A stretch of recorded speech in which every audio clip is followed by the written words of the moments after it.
திரு செம்மலை, மத்திய நீர்வளத்துறையாக இருக்கட்டும், உச்சநீதிமன்றத்துடைய வழக்குகள் நிலுவையில் இருக்குது. அதையெல்லாம் கடந்து தமிழ்நாட்டினுடைய அனுமதியின்றி ஒரு செங்கல்லை கூட எடுத்து வைக்க முடியாது என்று ஆணித்தரமாக சொல்கிறோம் என்று நீர்வளத்துறை அமைச்சர் திரு துரைமுருகன் சொல்கிறார்.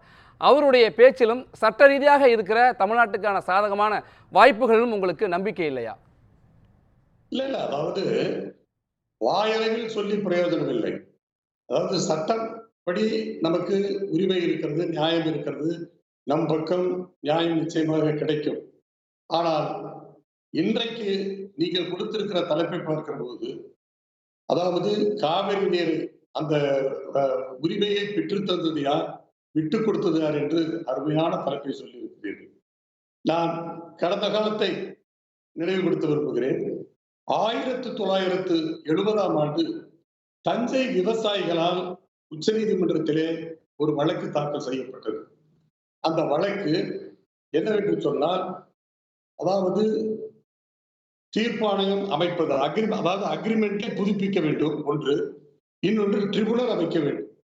அந்த வழக்கு நடந்து கொண்டிருக்கிற போது என்ன நடந்தது என்று சொன்னால், 1971 மாண்புமிகு பாரத பிரதமர் இந்திரா காந்தியினுடைய வற்புறுத்தலின் பேரில் 1971 முதலமைச்சராக இருந்த கலைஞர் கருணாநிதி அவர்களால் அந்த வழக்கு வாபஸ் பெறப்பட்டது. அதுதான் காவிரி பிரச்சனைக்கு இப்பொழுது அனுமானால் கூட நீண்டு கொண்டிருப்பதற்கு காரணம். அன்றைக்கு அந்த வழக்கு வாபஸ் பெறவில்லை என்று சொன்னால், தஞ்சை விவசாயிகள் போட்ட அந்த வழக்கிலே நமக்கு ட்ரிபுனலும் அமைக்கப்பட்டிருக்கும், அக்ரிமெண்ட்டும் புதுக்கப்பட்டிருக்கும். ஆனால் அக்ரிமெண்ட் முடியவில்லை என்ற அந்த தீர்ப்பு அமைக்கிறது, ஆனால் ட்ரிபுனல் அமைக்கவில்லை. இதில் நாங்கள் சொல்லுவது என்னவென்று சொன்னால், அதாவது 71 வழக்கு வாபஸ் பெற்ற பிறகு அது ஒரு தவறு. இன்னொன்று, கர்நாடக அரசு ஹேமாவதி அணையை கட்டிய போது, ஹேரங்கி அணையை கட்டிய போது தடுக்க தவறியது கலைஞர் தலைமையிலான திராவிட முன்னேற்ற கழக அரசு. அப்பொழுது சட்டமன்றத்திலே எதிர்கட்சி தலைவராக இருந்த கருத்திருமன் கேட்கிற போது சொன்னார், கலைஞர் அவர்கள் என்ன சொன்னார் என்று சொன்னார், அவர்களிடத்தில் கட்டுகிறார்கள், அவர்கள் இதிலிருந்து கட்டுகிறார்கள், நாம் எப்படி தடுக்க முடியும் என்ற அந்த வாதத்தை வைத்ததனால் அவர்கள் அணையை கட்டிவிட்டார்கள், ஹேமாவதியை கட்டிவிட்டார்கள், ஹேரங்கியை கட்டிவிட்டார்கள். இப்பொழுது மேகதாட்டு அணையை கட்டுவதற்கு நடவடிக்கை எடுத்திருக்கிறார்கள். மேகதாட்டு அணையை அந்த அக்ரிமெண்ட் படி 1924 அக்ரிமெண்ட் படி உச்ச நீதிமன்றம் அந்த அக்ரிமெண்டை உறுதி செய்த பிறகு அவர்கள் கட்ட முடியாது என்பது வேறு. ஆனால் ஏன் அதை குறிப்பிட்டு சொல்கிறேன் என்று சொன்னால், அவர்கள் கட்ட முடியாதுதான், அதை ஒத்துக்கொள்கிறேன். ஆனால் கட்டுவதற்கான சட்டமன்றத்திலே கர்நாடக முதலமைச்சர் இப்பொழுது இன்றைக்கு இந்த நடந்த சட்டமன்ற கூட்டத்தொடரிலே கட்டுவதாக சொல்லி இருக்கிறார். அதற்கு நம்முடைய தரப்பில் இருந்து அது நடக்காது என்று சொன்னாலும் ஒரு ஆக்ஷனுக்கு ஒரு ரியாக்ஷன் வேண்டுமா வேண்டாமா? அதைத்தான் எங்களுடைய மாண்புமிகு எதிர்கட்சி தலைவர் எடப்பாடியார் என்று சொன்னார் என்று சொன்னால், கவன ஈர்ப்பு தீர்மானமாக ஒரு கண்டன தீர்மானத்தை போடுங்கள், அப்பொழுதாவது அவர்களுக்கு உரைக்கட்டும், அதை தடுத்து நிறுத்துவதாக அமையட்டும், நாம் அமைதி காக்கக்கூடாது என்று சொன்னார்.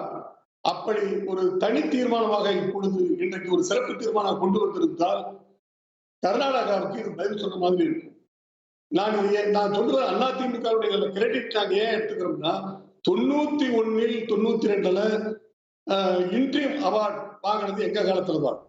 அது அரசியல், அந்த மத்திய அரசினுடைய அரசியலில் இடம்பெற்ற செய்தும் நாங்க தான். அதுக்கு அமைச்சது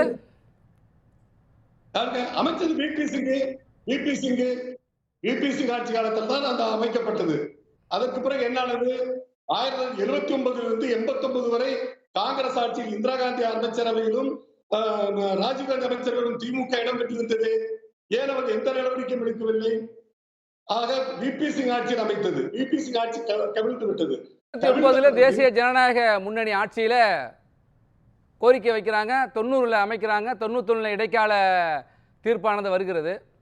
205 டிஎம்சி தண்ணீர் நமக்கு கிடைத்தது, அது அரசியல் நிறுவப்பட்டோம். ஆனால் அதற்கு பிறகு வாஜ்பாய் கவர்மெண்ட் இருந்தாங்க. வாஜ்பாய் கவர்மெண்ட்ல என்ன பண்ண, வாஜ்பாய் பண்ணாரு, காவிரி வேலை அத்தாரிட்டி பண்ணாரு. அதுக்கு எந்த மெம்பருக்கு போடல, தலைவர் போடல, மீட்டிங்கே கூட்டாது விட்டாங்க.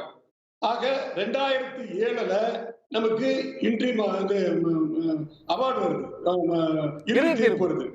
இறுதி தீர்ப்புல என்னாச்சுன்னா, இறுதி தீர்ப்புல 190 டிஎம்சியாக குறைக்கப்பட்டது. சரி, அதற்கு பிறகு உச்சநீதிமன்றம் போனது. உச்சநீதிமன்றம் போய் 177.2 தான் இப்ப நமக்கு கிடைக்குது. அதுலயும் 15 அடி குறைச்சிட்டாங்க. அது எதுக்காக குறைச்சாங்கன்னா, பெங்களூர் நகரத்திற்கு தண்ணீர் கொடுக்க வேண்டும், குடிநீர் கொடுக்க வேண்டும். இப்பொழுது முன்னாள் பிரதம அமைச்சர் தேவகவுடா என்ன சொல்றாரு? அணை மேகதாட்டு அணை கட்டியே ஆகணும், பெங்களூருக்கு தண்ணி கொடுக்கிறாரு. ஏன் ஒரு பிரைம் மினிஸ்டரா இருந்தாரு, அன்னைக்கு அந்த முதலமைச்சராகவும் இருக்காருங்க.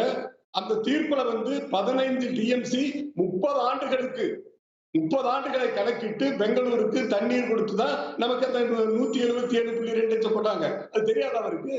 ஏன் இப்ப இது பண்றாங்க? நாம அதை இப்ப தடுத்துட்டு இன்னொரு பொறியாளர் சொன்னாரு, அந்த நீர் வளம், அதாவது நீர் மேலாண்மை ஆணையத்துக்கு அதிகாரமே கிடையாது.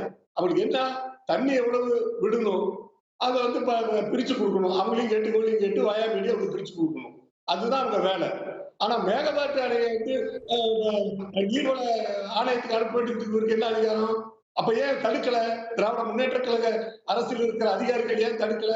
தடுத்தது மட்டுமல்ல, நான் என்ன சொல்றேன்னா, ஓட்டெடுப்புல கலந்துருக்கிறாங்க. அதான் ஒரு வேடிக்கை.